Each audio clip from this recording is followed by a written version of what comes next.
Of all the Disney animated films I watched, a lot of people declare that The Rescuers Down Under is by far the absolute most underrated Disney animated film of all time. And yep, they are definitely right about that. Not only is this movie just as good as the first film, it is definitely one of my favorites, out of all of them. This is kind of on the road where I say that a lot of these Disney films are my favorite ones. But honestly, I think The Rescuers Down Under is a much better film than the last film. Because it definitely addressed the big problem I had with it. It wasn't that much of an adventure. Here, it's an absolute big adventure. Like the adventure here is done a lot better here. So the story is about a little boy named Cody who lives in Australia, and he doesn't have an Australian accent. Like, bummer. But he comes across the rarest golden eagle named Marahute. What he frees her from... Well, actually, I'll talk about that part in a minute. But he does free her from a trap, but then he gets caught into a poacher trap, and the poacher named Percival C. McLeish, voiced by the late George C. Scott, captures him and wants him to and forces him to tell her where the bird is located. Then a little mouse sees what's happened, and then sent as a message off to New York, to other countries and states, and then heads all the way down to New York City.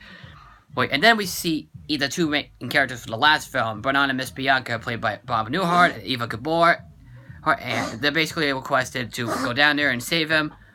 And now they're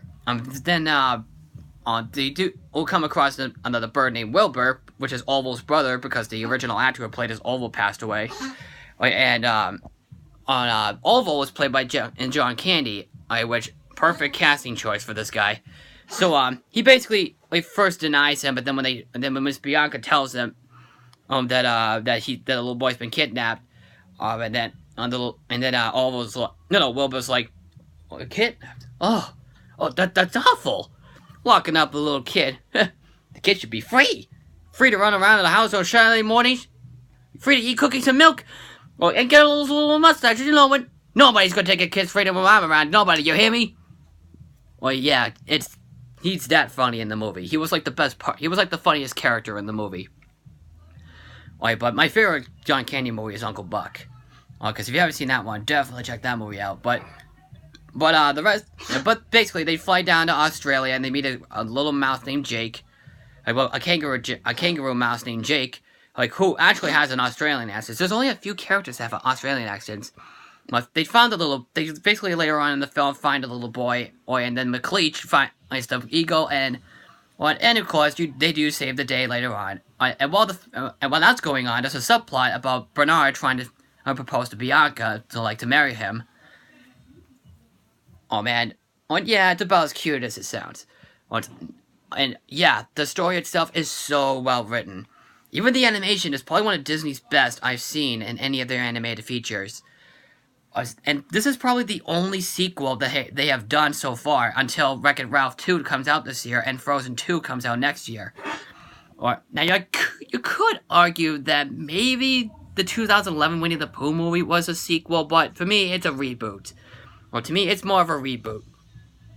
Now, the scene with the giant eagle, the flying scene, after he frees him from a trap, he falls down, a really intense fall down off a cliff, and then she picks him up, and the music done by Bruce Boughton, who did the orchestra from Tiny Toons Adventures. Marahute, she flies him all throughout the sky with some beautiful looking animation. And he skates on the river, and then he acts like he's actually flying off the waterfall or something. I mean, oh my god, it's one of the best scenes in any Disney film that everybody declares that it is. And the villain himself is great too. The main characters are so lovable.